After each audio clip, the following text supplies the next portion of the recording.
ಇವತ್ತು ತಿರುಮಳ್ಳಿ ಗ್ರಾಮಕ್ಕೆ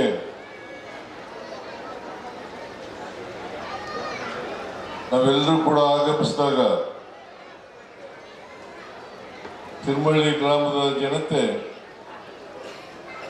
ಮತ್ತು ಬೇರೆಯವರು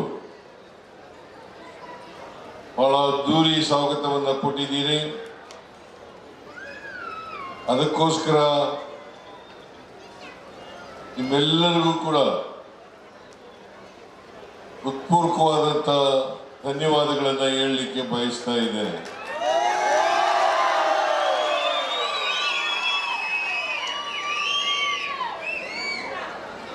ಇವತ್ತು ತಿರುಮಳ್ಳಿನಲ್ಲಿ ನೂತನವಾಗಿ ನಿರ್ಮಾಣ ಮಾಡಿರ್ತಕ್ಕಂಥ ಲಕ್ಷ್ಮೀ ದೇವಿ ದೇವಸ್ಥಾನ ಉದ್ಘಾಟನೆ ಕಾರ್ಯಕ್ರಮವನ್ನು ತಿರುಮಳ್ಳಿಯ ಜನರು ಹಮ್ಮಿಕೊಂಡು ನನಗೆ ಉದ್ಘಾಟನೆ ಮಾಡತಕ್ಕಂಥ ಅವಕಾಶವನ್ನು ಕಲ್ಪಿಸಿಕೊಟ್ಟಿದ್ದೀರಿ. ಅದಕ್ಕಾಗಿ ತಿರುಮಳ್ಳಿಯ ಎಲ್ಲ ಜನರಿಗೆ ನನ್ನ ಹೃತ್ಪೂರ್ವಕವಾದಂಥ ನಮಸ್ಕಾರಗಳನ್ನು ಹೇಳಲಿಕ್ಕೆ ಬಯಸ್ತಾ ಇದ್ದೇನೆ.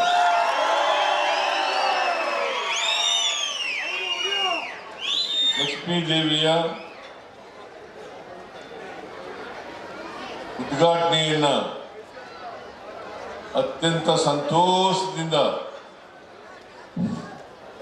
ನೆರವೇರಿಸಿದ್ದೇನೆ ಅಂತಕ್ಕಂಥ ಮಾತುಗಳನ್ನು ಈ ಸಂದರ್ಭದಲ್ಲಿ ಹೇಳಲಿಕ್ಕೆ ಬಯಸ್ತಾ ಇದ್ದೇನೆ.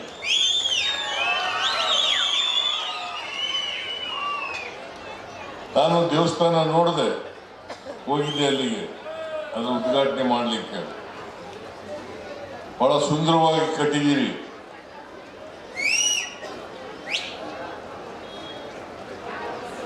ಅದಕ್ಕೋಸ್ಕರ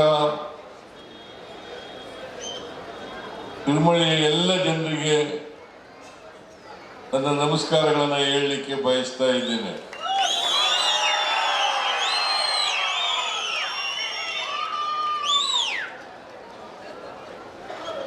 ತಿರುಮಳ್ಳಿಯ ಜನ ಮೊದಲಿಂದ ಕೂಡ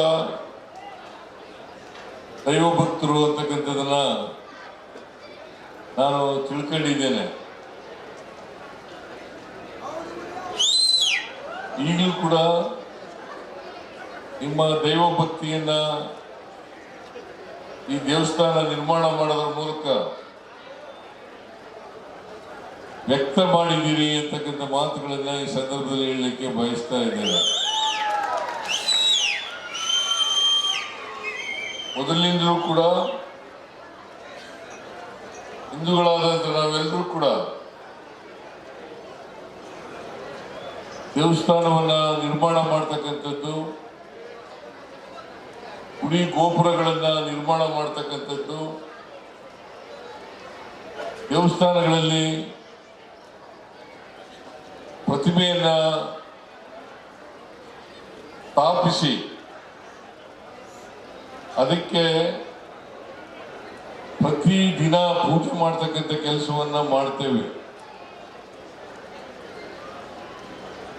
ಆ ಪ್ರತಿಮೆಗಳಲ್ಲೇ ದೇವರನ್ನ ಕಾಣ್ತೇವೆ. ಅದು ನಮ್ಮೆಲ್ಲರ ನಂಬಿಕೆ.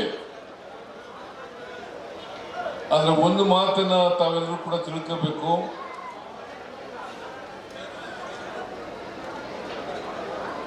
ದೇವರು ದೇವಸ್ಥಾನಕ್ಕೆ ಸೀಮಿತವಾಗಿರಲ್ಲ.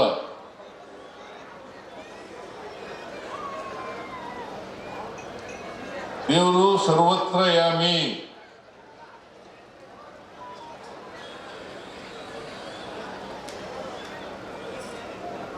ಹಾಗಾಗಿ ದೇವರು ಎಲ್ಲ ಕಡೆ ಇದ್ದಾನೆ. ನಾನು ಕೂಡ ದೇವರನ್ನ ನಂಬ್ತೇನೆ. ಆದ್ರೆ ದೇವಸ್ಥಾನದಲ್ಲಿ ಮಾತ್ರ ದೇವರು ಇರ್ತಾನೆ ಅಂತ ನಂಬ್ಕೊಂಡಿಲ್ಲ ನಾನು.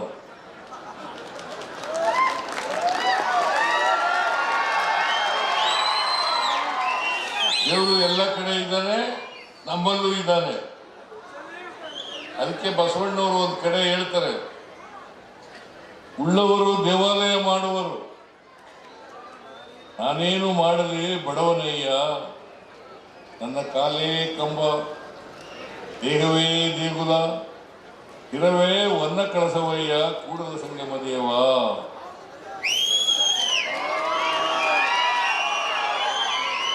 ಇದು 850 ವರ್ಷಗಳ ಹಿಂದೆ ಬಸವಣ್ಣ ಹೇಳಿರ್ತಕ್ಕಂಥದ್ದು. ಅದರಿಂದ ನಾವೆಲ್ಲ ಅರ್ಥ ಮಾಡ್ಕೋಬೇಕಾಗಿರ್ತಕ್ಕಂಥದ್ದು ಏನಪ್ಪಾ ಅಂತಂದ್ರೆ, ದೇವರು ಪ್ರತಿಯೊಬ್ಬರಲ್ಲೂ ಕೂಡ ಇದ್ದಾನೆ. ಪ್ರತಿನಿತ್ಯ ನಾವು ಮಾಡ್ತಕ್ಕಂಥ ಕೆಲಸದಲ್ಲಿ ದೇವರನ್ನ ಪ್ರಾರ್ಥನೆ ಮಾಡಿ ಪ್ರಾರಂಭ ಮಾಡ್ತೀವಿ. ನಾವು ಪ್ರಾರ್ಥನೆಯನ್ನು ಮಾಡುವಾಗ ದೇವರೇ ನನಗೆ ಮಾತ್ರ ಒಳ್ಳೇದು ಮಾಡು ಅಂತ ಕೇಳಬಾರದು.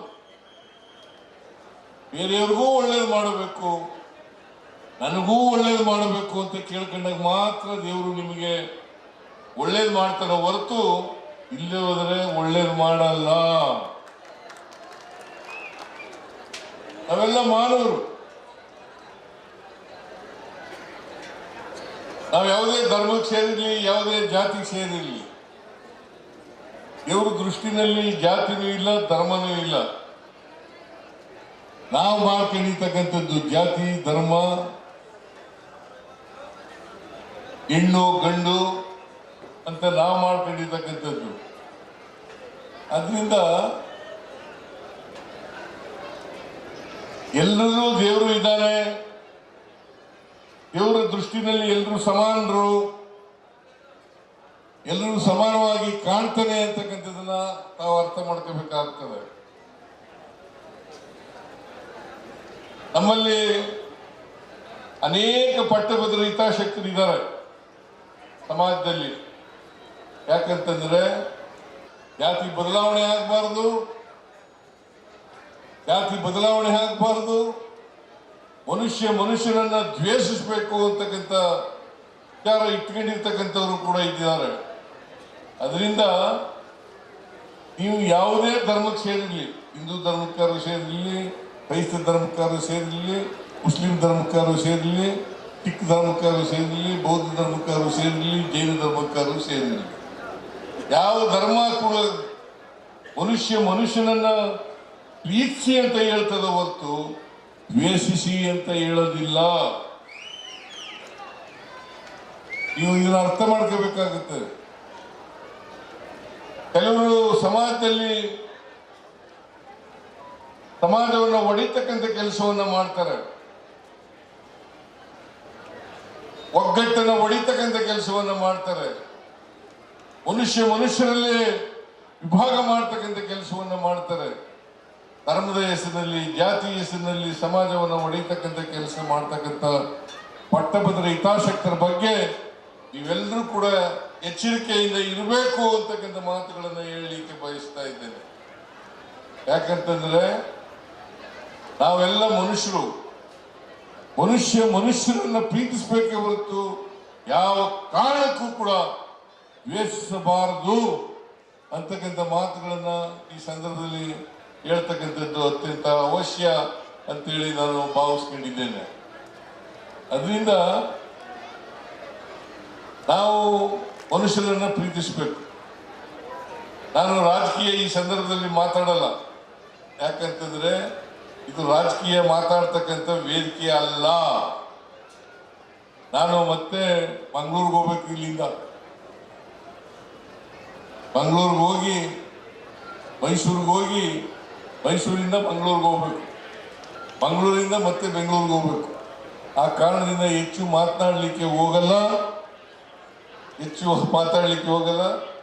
ತಿರುಮಳ್ಳಿಯವರು ನನ್ನನ್ನು ಬರಲೇಬೇಕು ಅಂತೇಳಿ ಹಠ ಹಿಡಿದ್ರು.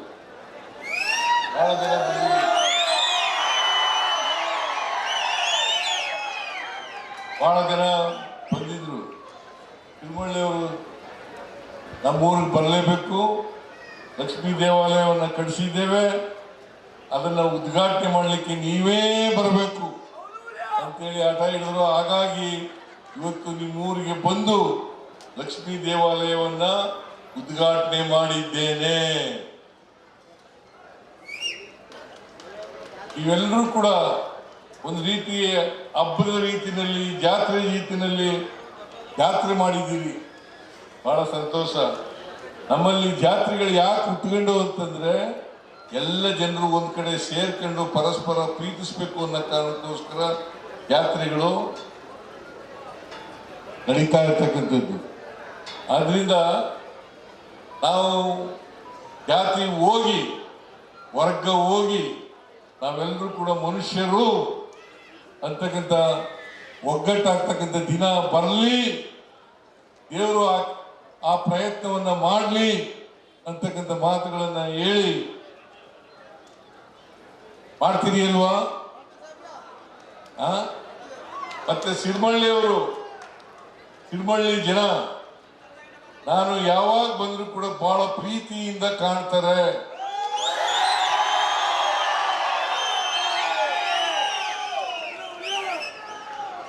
ಬಹಳ ಪ್ರೀತಿಯಿಂದ ಕಾಣ್ತಾರೆ. ಈ ಪ್ರೀತಿಗೆ ಬೆಲೆ ಕಟ್ಟಲಿಕ್ಕೆ ಸಾಧ್ಯ ಆಗಲ್ಲ. ಅಷ್ಟೇ ಅಲ್ಲ, ನಾನು ಯಾವ ಪಾರ್ಟಿನಲ್ಲಿ ಇರ್ತೀನಿ, ಯಾರಿಗೆ ಓಟ್ ಹಾಕ್ತೀವಿ ಅಂತ ಓಟ್ ಹಾಕಿ ಅಂತ ಹೇಳ್ತೀನಿ, ಅದೇ ರೀತಿ ಬಹಳ ವರ್ಷಗಳಿಂದ ಮಾಡ್ಕೊಂಡು ಬಂದಿದ್ದೀವಿ.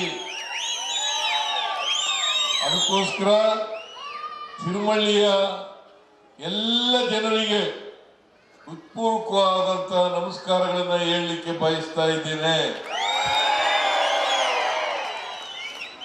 ಒಳ್ಳೆ ಶಾಸಕರನ್ನ ಆಯ್ಕೆ ಮಾಡ್ಕೊಂಡಿದ್ದೀವಿ. ಅನಿಲ್ ಚಿಕ್ಮಾದು,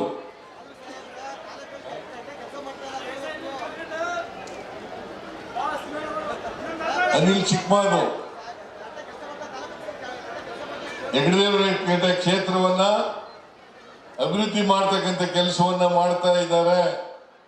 ಅವರಿಗೆ ಸಂಪೂರ್ಣ ಬೆಂಬಲವನ್ನ ಸಹಾಯವನ್ನ ನಾನು ಮಾಡ್ತೇನೆ ಅಂತಕ್ಕಂಥ ಮಾತುಗಳನ್ನ ಈ ಸಂದರ್ಭದಲ್ಲಿ ಹೇಳಲಿಕ್ಕೆ ಬಯಸ್ತಾ ಇದ್ದೇನೆ. ಈಗಾಗಲೇ ಅನೇಕ ಅಭಿವೃದ್ಧಿ ಕೆಲಸಗಳನ್ನ ಮಾಡಿದ್ದಾರೆ, ಮುಂದೆನೂ ಕೂಡ ಮಾಡ್ತಾರೆ ಅಂತಕ್ಕಂಥ ನಂಬಿಕೆ ವಿಶ್ವಾಸ ಇದೆ ಅಂತಕ್ಕಂಥ ಮಾತುಗಳನ್ನ ಹೇಳಿ ಅನೇಕ ಮನವಿಗಳನ್ನ ಕೊಟ್ಟಿದ್ದೀವಿ. ಆ ಮನವಿಗಳನ್ನೆಲ್ಲ ಈಗಲೇ ಹೇಳಲಿಕ್ಕಾಗಲ್ಲ, ನಾನು ಓದಿಲ್ಲ ಅವನ್ನ.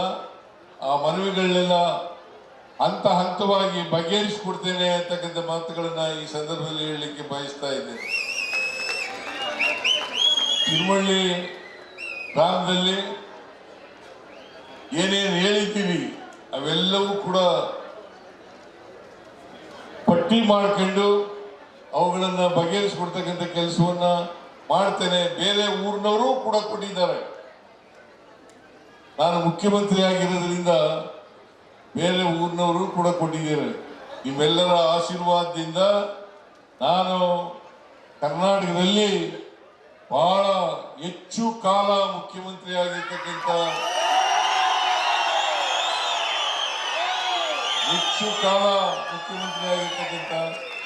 ಕರ್ನಾಟಕದಲ್ಲಿ ಹೆಚ್ಚು ಬಜೆಟ್ಗಳನ್ನ ಆಯವ್ಯಯಗಳನ್ನು ಮಂಡಿಸಿರ್ತಕ್ಕಂಥ ಮುಖ್ಯಮಂತ್ರಿ ನಿಮ್ಮ ಆಶೀರ್ವಾದದಿಂದ, ಕರ್ನಾಟಕ ಜನತೆಯ ಆಶೀರ್ವಾದದಿಂದ ಇದು ಸಾಧ್ಯ ಆಗಿರ್ತಕ್ಕಂಥದ್ದು. ಇದು ಸಿದ್ದರಾಮಯ್ಯನ ಸಾಧನೆ ಅಲ್ಲ, ನಿಮ್ಮೆಲ್ಲರ ಆಶೀರ್ವಾದ ಅಂತಕ್ಕಂಥ ಮಾತುಗಳನ್ನು ಹೇಳಲಿಕ್ಕೆ ಬಯಸ್ತೇನೆ. ನಾನು 2 ಸಾರಿ ಮುಖ್ಯಮಂತ್ರಿ ಆಗಬೇಕಾದ್ರೆ 17 ಬಾರಿ ಈ ರಾಜ್ಯದ ಆಯವ್ಯಯವನ್ನು ಮಂಡಿಸಬೇಕಾದ್ರೆ ಅದಕ್ಕೆ ನೀವೆಲ್ಲರೂ ಕೂಡ ಕಾರಣ ಅಂತಕ್ಕಂಥ ಮಾತುಗಳನ್ನು ಹೇಳಲಿಕ್ಕೆ ಬಯಸ್ತೇನೆ. ಜೊತೆಗೆ ಈ ರಾಜ್ಯದ ಜನರು ಕೂಡ ಕಾರಣ ಅಂತಕ್ಕಂಥ ಮಾತುಗಳನ್ನು ಹೇಳಲಿಕ್ಕೆ ಬಯಸ್ತಾ ಇದ್ದೇನೆ. ಲಕ್ಷ್ಮೀ ದೇವಿ ತಿರುಮಳ್ಳಿ ಜನರಿಗೂ ಒಳ್ಳೇದು ಮಾಡಲಿ, ಹಾಗೆಯೇ ಹೆಗ್ಗಡದೇವಕೋಟೆ ತಾಲೂಕು ಜನರಿಗೂ ಒಳ್ಳೇದು ಮಾಡಲಿ, ಮತ್ತೆ ನಾಡಿನ ಎಲ್ಲ ಜನರಿಗೂ ಒಳ್ಳೇದು ಮಾಡಲಿ ಅಂತೇಳಿ ಆಶಿಸಿ ಮತ್ತೊಮ್ಮೆ ನಿಮಗೆಲ್ಲ ಶುಭ ಕೋರಿ ಲಕ್ಷ್ಮೀ ದೇವಿ ದೇವಸ್ಥಾನವನ್ನ ನೂತನವಾಗಿ ನಿರ್ಮಾಣ ಮಾಡಿದ್ದೀರಿ. ಅದನ್ನ ಅತ್ಯಂತ ಸಂತೋಷದಿಂದ ಉದ್ಘಾಟನೆ ಮಾಡಿದ್ದೇನೆ ಅಂತ ಹೇಳ್ತಾ ನನ್ನ ಮಾತುಗಳನ್ನು ಮುಗಿಸ್ತೇನೆ. ಜೈ ಹಿಂದ್. ಇಂತಹ ನೈಜ, ಇಂಟ್ರೆಸ್ಟಿಂಗ್ ಹಾಗೂ ಕ್ಯೂರಿಯಾಸಿಟಿ ಸುದ್ದಿಗಳು ನಿಮಗೆ ಸಿಗಬೇಕು ಅಂದರೆ ಇಂಡಿಯಾ ಫಸ್ಟ್ ಟಿವಿ ಸಬ್ಸ್ಕ್ರೈಬ್ ಮಾಡಿ. ಒಂದು ಲೈಕ್ ಕೊಟ್ಟು ವಿಡಿಯೋ ಶೇರ್ ಮಾಡುವ ಮೂಲಕ ನಮ್ಮನ್ನು ಮತ್ತಷ್ಟು ಪ್ರೋತ್ಸಾಹಿಸಿ. ಇಂಡಿಯಾ ಫಸ್ಟ್, ನಿರ್ಭೀತಿಯಿಂದ ನಿಮಗಾಗಿ.